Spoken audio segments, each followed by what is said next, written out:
Hello everyone. Episode के start में हम देखते हैं कि बायुन का कॉन्सर्ट होने जा रहा होता है और तभी यहाँ पर बायुन से मिलने गुई और उसकी मॉम आए होते हैं। बायुन अभी भी बहुत ही डरी हुई होती है तो गुई से कहता है कि तुम नर्वस मत फील करो, तुम अच्छा कर लोगी। तो बायुन खुश हो जाती है और फिर उसका परफॉर्मेंस स्टार्ट हो जाता है। अब तभी कॉन्सर्ट के बीच में चियाओ वो रिकॉर्डिंग प्ले कर देती है जिसमें सभी पब्लिक सुनने लग जाती है कि बायुन ने चियाओ को क्या क्या बोली थी और उसे कैसे धकेल दी थी। और यहाँ पर गुई और उसकी मॉम भी ये रिकॉर्डिंग सुन के काफी शॉक होते हैं और उसके बाद चियाओ स्टेज पर भी आ जाती है और बायुन सभी से कहने लगती है कि ये रिकॉर्डिंग झूठी है, ये लड़की आप लोगों से झूठ कह रही है। अब तभी हमें फ्लैशबैक दिखाते हैं कि जब श्याओ को शक हो गया था कि वो आदमी उसे कहीं और लेके जा रहा है तो श्याओ ने जल्दी से अपनी फ्रेंड जीन को अपना लोकेशन सेंड कर दी थी।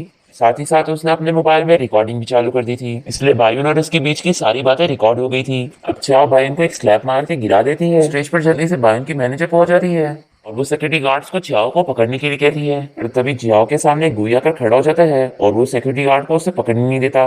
फिर गुई बायुन से पूछता है कि ये सब क्या है तो बायुन इसे पकड़ के कहने लग जाती है कि मैंने कुछ नहीं की हूँ, गुई ये मुझ पे झूठा इल्जाम लगा रही है। फिर चियाओ गुई से कहती है कि क्या तुम्हें सच में नहीं पता कि इस बायुन ने क्या करी है। तो गुई कहता है कि मुझे सच में नहीं पता था। फिर चियाओ कहती है कि चलो एक्टिंग बंद करो, वैसे भी मैंने पुलिस को कॉल कर दी हूँ और अब तुम लोग पुलिस को निपटो। ये बोलकर चियाओ तो यहाँ से चली जाती है। अब गुई की मॉम भी बायुन को चिल्लाती है कि आखिर ये सब क्या है। फिर नेक्स्ट डे में दिखाते हैं कि बायुन के बारे में ये न्यूज फैल जाती है और उसकी सारी रेपुटेशन खराब हो जाती है और फिर पुलिस ऑफिसर्स बायुन के घर आकर उसे अरेस्ट करके लेके जाते हैं। और यहाँ दूसरी तरफ गुई के डर से पूछ रहे होते हैं कि आखिर ये सब क्या चल रहा है। तो गुई की मॉम कहती है कि बायुन ने मुझे इस बारे में बताई थी और ऑलरेडी तभी बच्चा जा चुका था और बायुन ने मुझे इस बारे में नहीं बताई थी कि उसने उसके बच्चे को जानबूझ के मारी है और मैं भी गलती से उसकी बातों में आकर उसका साथ दे रही थी। अब इस बात पर गुई के डैड गुस्सा होते हैं और कहते हैं कि अब हम बाई फैमिली के साथ कोई कांटेक्ट नहीं रखेंगे क्योंकि उनकी वजह से हमारे घर का बच्चा गया है। फिर हम देखते हैं कि गुई का फ्रेंड जाओ से बता रहा होता है कि बायुन को पुलिस पकड़ के लेकर गई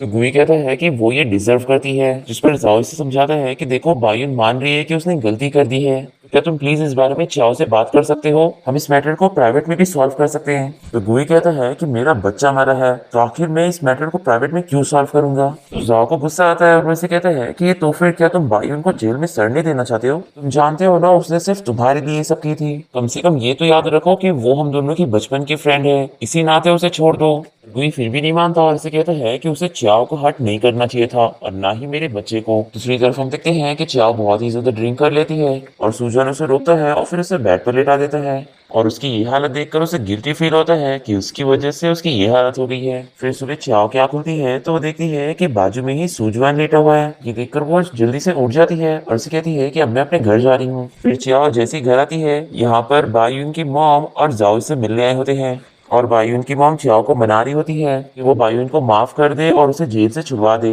पर चियाओ नहीं मान रही होती है तो बायुन की मॉम नीचे भी बैठ जाती है और उसे कहने लग जाती है कि प्लीज उसे माफ कर दो, मैंने उसे इतना बिगाड़ दी हूँ, सब मेरी गलती है। पर चियाओ फिर भी नहीं मानती तो जाओ कहता है कि आंटी आप चलो यहाँ से और फिर वो बायुन की मॉम को लेकर बाहर आ जाता है और उनसे कहता है कि आप फिक्र मत करो, मैं बायुन की हेल्प जरूर करूंगा उसे जेल से निकलवाने में। फिर हम देखते हैं कि बायुन की मैनेजर अपना लगेज लेकर यहाँ से भागे जा रही होती है, तभी जाओ इसे पकड़ लेता है और इसे कहता है कि तुम तो उसकी मैनेजर थी ना और अब वो फंस गई है तो तुम यहाँ से भागी जा रही हो, मैं जानता हूँ कि बायुन ये सब खुद से नहीं कर सकती है, तुम्ही ने उसे ये सब आइडियाज दी होगी और जरूर इन आइडियाज के बदले में वो तुम्हें पैसे देती होगी, तुम्हें पैसे इतने ही पसंद है तो ये लो मेरे से भी पैसे ले लो और तुम्हें चल के पुलिस को कहना होगा इन सब में तुम्हारी गलती थी। पर फिर पुलिस ऑफिसर्स बायुन की मॉम से मिलने आते हैं और उन्हें बताते हैं कि बायुन की मैनेजर के कहने से भी कुछ नहीं होगा क्योंकि वो रिकॉर्डिंग का जो सबूत है वो पूरा बायुन के खिलाफ है। फिर बायुन की मॉम सोचने लग जाती है कि अब मैं ऐसा क्या करूं, चाओ तो बायुन को छुड़वाने के लिए मान ही नहीं रही है। फिर बायुन की मॉम का असिस्टेंट उन्हें आइडिया देता है कि अगर चाओ से कैसे भी करके फॉरगिवनेस लेटर साइन करवा देंगे तो कम से कम बायुन की जेल कम हो जाएगी। फिर हम देखते हैं कि चाओ कहीं पर जा रही होती है तभी कुछ गुंडे इसे किडनैप कर लेते हैं और फिर इसे चाकू दिखाकर लेटर पर साइन करने की धमकी देते हैं। तो चाओ कहती है कि ठीक है मैं साइन करती हूँ लेकिन पहले मेरे हाथ खोलो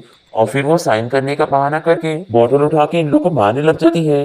पर ये लोग फिर से चाव को पकड़ लेते हैं और मारने जा रहे होते हैं। अब तभी यहाँ पर गुई आ जाता है और वो इन लोग से फाइट करने लग जाता है। चाव से कहती है कि तुम यहाँ पर क्यों आ गए, तुम जाओ यहाँ से। पर गुई नहीं जाता और वो इन लोग से फाइट करे जा रहा होता है और फिर वो मौका देखते ही चाव को पकड़ के यहाँ से भागने लगता है। पर ये सभी उसे घेर लेते हैं तो गुई जल्दी से चाव को कार में बैठा देता है और कार लॉक कर देता है और फिर वो गुंडों से फाइट करने लग जाता है। तभी गुंडे कार की कांच फोड़ने जाते हैं तो गुई उन्हें रोकने लग जाता है और वो एक के सर पर पत्थर ही मार देता है और फिर एक गुंडा गुस्से में गुई को चाकू मार देता है कॉफी में देखकर डर भी जाता है और ये तीनों यहाँ से भाग जाते हैं और गुई यहीं पर ही गिर जाता है और चाओ तो अंदर होती है और वो कुछ नहीं कर पा रही होती है और इसी के साथ एपिसोड खत्म हो जाता है। तो मिलते हैं नेक्स्ट एपिसोड में।